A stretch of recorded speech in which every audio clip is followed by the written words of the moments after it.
네, 4월 7일 보궐선거 공식 선거 운동이 오늘부터 시작됐습니다. 저희 시사본부에서는 이번 주에 부산 상황에 좀 집중하고 있는데요. 더불어민주당 김영춘 후보 연결해서 최근의 판세 또 선거 상황, 공약 등에 대해서 좀 말씀 나눠보겠습니다. 안녕하십니까? 예, 안녕하세요. 김영춘입니다. 예, 오늘 공식 선거운동 첫날입니다. 예. 오전에 부산국제금융센터에서 출정식 여셨는데 예. 왜 여기서 시작하셨어요? 지금 부산 경제가 아주 참담한 상황입니다. 예.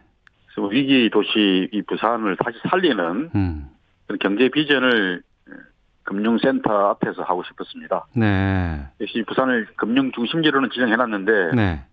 사실 지난 10년, 15년 동안 거의 성과가 없었거든요.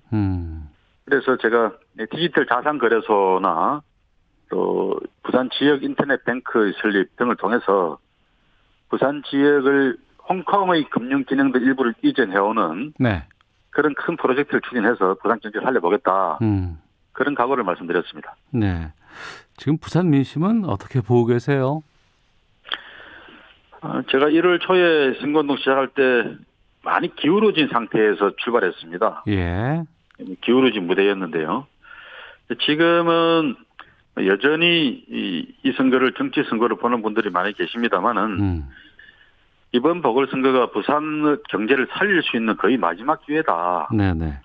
그래서 이번 보궐선거에서 경험 있는 의사가 수술을 제대로 하는 네. 그런 상황을 만들어야 됩니다라고 호소를 하고 있습니다. 네. 그러면은 우리 시민들께서 이번 보선이 정치 선거가 아니라 경제 선거로 부산 살리는 선거로 그렇게 인식하고 투표에 임해 주시면은 저는 당연히 제가 그 책임자로 선택될 수 있다고 믿습니다. 네. 앞서 기울어진 운동장에서 출발하셨다고 하셨는데 최근에 판세는 좀 많이 바뀌고 있다고 보세요, 그러면? 예, 물밑에서 거대한 변화가 시작됐다고 봅니다. 네. 지금 우리 부산이 가덕도 특별법을 통과시키면서 좋은 기회를 만났다. 이 가덕특별법을 시작점으로 해서 신공항의 조기 착공, 완공, 엑스포 유치 이런 작업들을 통해서 네. 부산을 다시 살릴 수 있는 그런 조로의 기회가 왔다. 이 기회를 잘 살려보자. 네. 이런 경제인 중심으로 해서 오피니언 리더 그룹들의 또 이런 변화가 크게 일어나고 있습니다. 예. 저는 이런 인식 변화가 일반 시민들 전체에 확산된다 그러면은 충분히 이번 선거의 양상은 네. 확 달라질 거라고 그렇게 믿습니다. 예. 예. 지금 선거 얼마 안 남았는데 좀 충분히 뒤집을 수 있다고 보시는지요? 네, 그럼요. 선거는 투표일 3, 4일 전에도 확 바뀌는 게 또 선거니까요. 예. 그런 점에서 우리 부산 시민들께서 이번 선거를 부산을 살릴 수 있는 마지막 기회다. 그래서 힘 있는 여당 시장 또 경험도 있고 검증된 일꾼인 김영춘을 시장으로 뽑아야 우리 부산을 살릴 수 있겠다.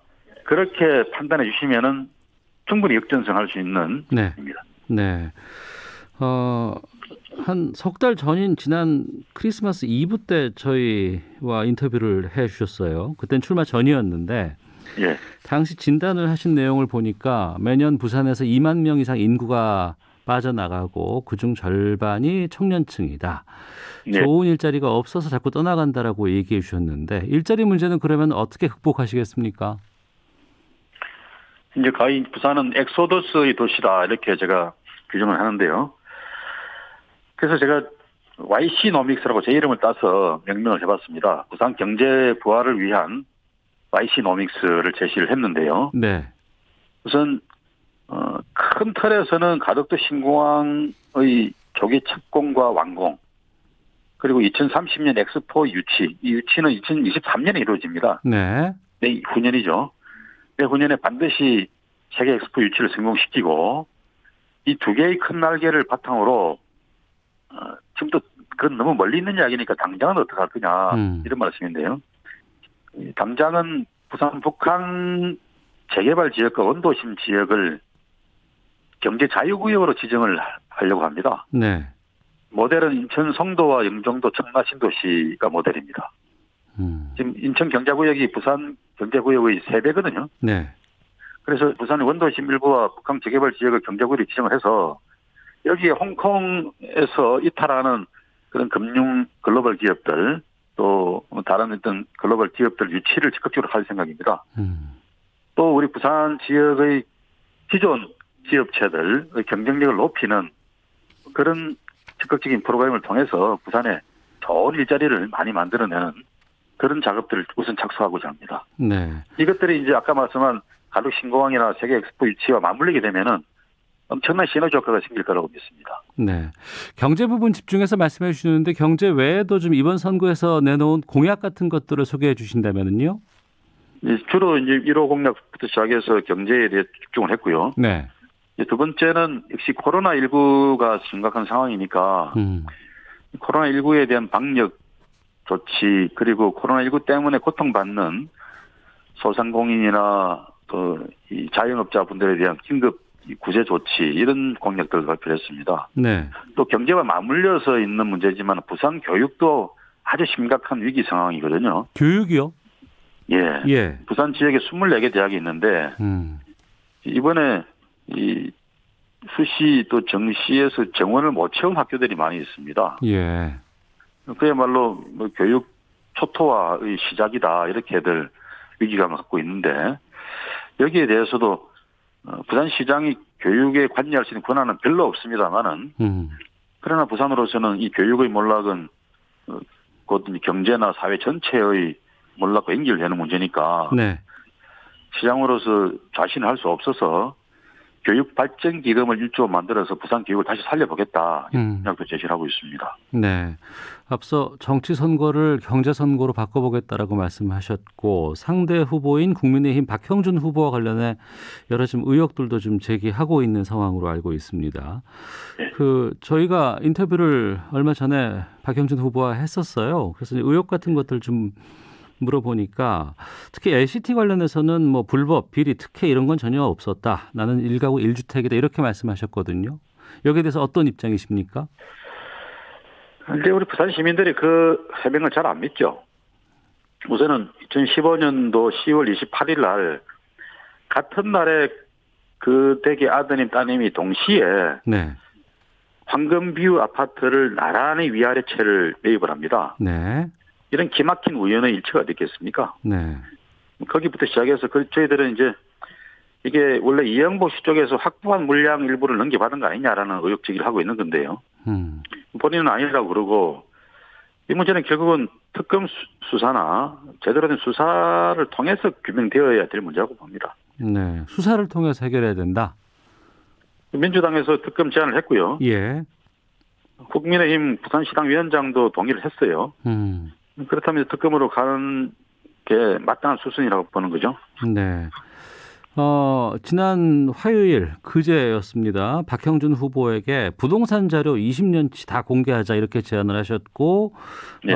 김영춘 후보의 재산 또 모친 배우자 자녀들의 부동산 소유 관련 자료 일체를 공개를 하셨습니다. 예. 박 후보 쪽에서는 제안에 응할 의사가 없다고 좀 밝혔나요? 어떻습니까? 그런 것 같습니다. 그분들은 자기가 이번 후보 등록을 할 때 네. 현재 재산을 등록을 하니까 그걸로 된 거 아니냐고 이야기하는데요. 네. 지금 LH발 부동산 투기에 대한 국민적 분노가 드높지 않습니까? 네. 근데 과거의 부동산 보유 기록이나 거래 기록을 제대로 들여다보면은 과거에 어떤 이 부동산 이력이 있는지 투기를 한 적이 있는지 이런 게 드러날 거 아닙니까? 네. 제가 20년 기록을 공개하자고 한 거는 제가 국회의원 처음 된 것도 20년쯤 됐고요. 박 후보도 거의 20년 가까이 됐습니다. 네. 그분은 초선 국회의원 한 게 2004년이니까. 그래서 그 기간 안에 있는 각종 부동산 거래 기록을 다 공개를 하자. 네. 이렇게 이야기했는데 이 부산시장이 되겠다는 분은 적어도 부동산 투기를 하거나 부동산과 관련돼서 뭐 속이는 게 없어야 될 거 아닙니까? 그래서 공개하자 그런 건데 그게 응하지 않는 이유를 잘 모르겠어요. 네. 마땅히 해야 될 검증이죠. 그럼 재산 관련해서는 김영춘 후보는 자신 있다 이렇게 좀 보시는 그 공개를 했습니다. 그러시군요. 공개를 했고요. 근데 공개하지 않고 있는 박 후보는 뭐 그저께인가 보니까 또 부산 기장군에 등기가 안 되어 있는 그런 부동산이 또 드러났더만요. 네. 그래서 부랴부랴 보도가 되니까 또 수정 신고를 하고 해프닝이 있었는데 그럴 게 아니라 그냥 애초에 다 공개를 하자. 네. 이렇게 제안을 드리는 겁니다. 네. 재선거 관련해서는 자신 있다고 말씀하셨습니다만 국민의힘 측에서 김영춘 후보에게 의혹을 또 제기하고 있는 사안이 있어서 여기에 대해서도 좀 질문을 좀 드리고자 합니다. 예, 어떤 거죠? 네. 그 라임 사태 관련자들이 대부분 1심 재판 중이거나 유죄 판결 선고 받았는데 김영춘 후보 비롯해서 여권 정치인에 대해서 수사 자체가 답보 상태다. 이 라임 의혹이 있다. 이렇게 제기를 했는데 여기에 대해서 좀 입장을 밝혀주시죠. 라임과 아무런 관련이 없으니까 검찰이 저한테 뭐 기소를 못 하고 있는 거 아니겠습니까? 네. 우리 국민들이 다 아시지만 지금 민주당과 문재인 정부와 검찰의 관계가 좋은 관계가 아니잖아요. 아주 험악한 관계 아닙니까? 네. 그 조금이라도 라임 이 로비와 관련이 있으면 어떻게 검찰이 기소를 안 하겠어요? 그 말이 안 되는 소리죠. 네. 그래서 제가 이 관련해서 무슨 라임과 관련해서 뭐 2억 5천만 원을 받았다고 보도한 언론기관 또 그걸 녹취록에다가 그걸 말을 했다고 하는 김봉현 씨 이런 분들을 상대로 형사 고소도 했고요. 네. 민사 소송도 손해배상 소송을 2억 5천만 원 제기를 했습니다. 저로서는 구경도 해보지 못한 2억 5천만 원을 줬다고 보도를 하니 그 돈 제가 받아야 되겠다고 생각하고 2억 5천만 원 손배소 제기를 했죠. 네. 자, 그리고 이번 선거가 보궐선거이다 보니 전 시장에 대한 얘기들도 함께 지금 묶어서 나오고 있는데 오거돈 전 시장 일가가 가덕도 신공항 부지에 수백억 원의 시세 차익을 얻었고 또 신공항과 연결될 가능성이 있는 KTX 진영역 인근에 8만 평? 이 땅을 소유하고 있다. 이런 주장도 나오고 있거든요. 예, 국민의힘 주장이죠. 예, 예. 그 뭐 진실 여부는 제가 지금 판단하기 어렵습니다. 네? 제가 시장이 되면은 그게 뭐 전직 시장의 일가라도 철저하게 조사해서 문제가 있고 비리가 있으면은 밝혀내고 처벌해야죠. 네. 여러 의혹에 대해서 박형준 후보 측에서는 또 뭐 신상털기다, 뭐 제기된 사안들에 대해서 부끄러울 게 없다 이렇게 밝히기도 하면서 오로지 민주당이 선거 승리만을 위해 흑색 선전이라든가 허위 사실 유포에 몰두하고 있다 이렇게 비판하기도 했는데요. 어떤 말씀 주시겠습니까? 지금 제기되는 의혹들이 대부분 첫 출발이 민주당이 제기한 게 아닙니다. 네. 국정원 사찰 문제만 하더라도 대법원 확정 판결로 국정원이 피해 당사자들에게 문서를 공개하고 있는 거고요, 지금. 네. 그 피해 당사자가 청구하는 문서를 공개하고 있는 거 아닙니까? 그게 지금 보도되고 있는 거고, 또 다른 의혹들, 뭐 홍익대 입시 비리 같은 경우도 그때 관여했던 교수님이 폭로를 하고 기자회견을 하고 그런 거 아닙니까? 네. 이걸 이제 들은 민주당 입장에서는 당연히 검증을 요구하는 것일 수밖에 없고요. 이런 문제들을 민주당을 상대로가 아니라 국민들에게, 시민들에게 박 후보 측에서 상세하게 소명할 의무가 있는 거죠. 네. 공직 후보로 나온 사람이 이런 검증 요구에 응하지 않고 뭐 무조건 나는 배당 없다, 뭐 정치 공세다 이렇게 말하는 것은 온당하지 않죠. 네. 이번 선거 이후에 바로 또 대선이 1년 후에 있는 상황입니다. 그러니까 단순히 그냥 한 그 시의 시장을 뽑는 걸 넘어서서 지금 여러 가지 선거 이후에 정치판에도 영향을 좀 줄 것 같은데 네. 현장에서 아무래도 그 부산에 계신 많은 분들의 의견들을 듣고 접하실 것 같습니다. 이번 선거 이후에 여권 지금 어떻게 나아간다고 보시는지요? 저는 이번 보궐선거에 대해서 내년 대선과 인결지어서 네. 정치적으로 해석하는 것에는 반대입니다. 시장선거는 시장선거죠. 예. 이 시장선거가 무슨 대선도 아니고 이 선거에서 무슨 정권 심판하자 그러는데 네네. 경제가 몰락하고 있고 민생이 도탄에 빠진 이 부산 시민들 입장에서 보면은 이 시장선거를 통해서 부산 살리는 그런 경제 시장을 제대로 뽑아야 되는 선거입니다. 네. 이걸 정치 선거로 자꾸 변질시키고 있는 국민의힘의 접근이 잘못된 거죠. 네. 또 이 선거에 대해서 과도하게 정치적인 의미를 부여하는 그런 세간의 시선에 대해서도 저는 타당하지 않다고 생각합니다. 예. 타당하지 않다고 생각하시겠습니다만 또 상대 쪽에서는 또 그쪽으로 계속해서 지금 아무래도 방향성을 좀 잡을 것 같은데 그러면 경제로 위해서 예. 정권 추구를 위해서 부산을 이용하자는 것밖에 안 되지 않습니까? 네. 이 어려움에 빠진 위기의 도시 부산을 다시 살려내는 그런 비전과 정책을 제시하면서 선거를 해야 되는데 시민들을 향해서 정권 심판합시다.